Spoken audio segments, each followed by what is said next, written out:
Tere sulle. Täna ma natukene peatun teemal ikkagi see väike mina minu sees, väike poiss või tüdruk. Ja mulle tundub, et sellest on küll väga palju räägitud, kuid tegelikult me ei taju, millal see väike mina platsis on, millal ta võtab meid üle ja millal meil tekib selline reaktsioon enda sees, et me ei tule toime.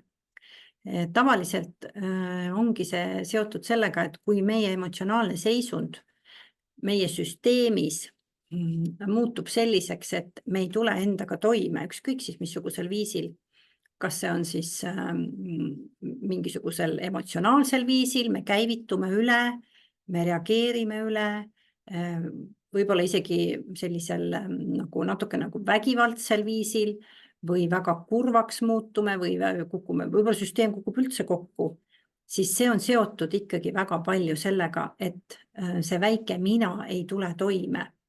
Ja mingitel etappidel meie elus on olnud see, et me ei ole saanud seda süsteemi toetada ja sellest välja tulla mingisugusest situatsioonist meie elus või situatsioonidest või tervest sellisest situatsioonide jadast, mis meie elus on olnud.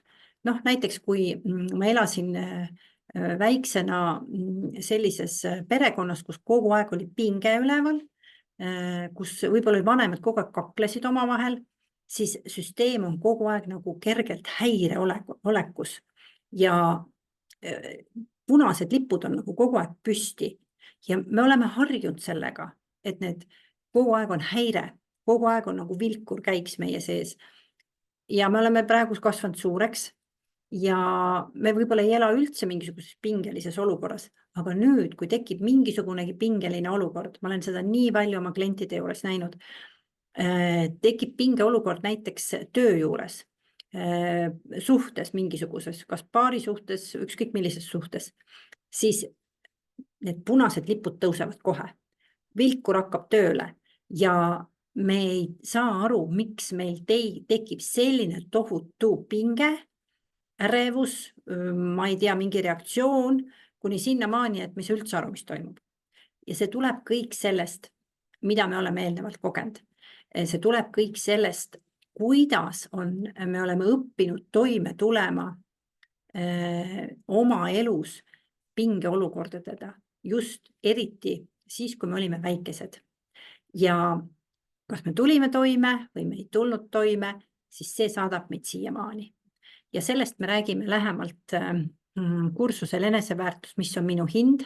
Terve üks kuu on pühendatud sellele väiksele minale, et ära tunda need olukorrad ja situatsioonid, mis mind elu jooksul tegelikult siiamaani mõjutavad.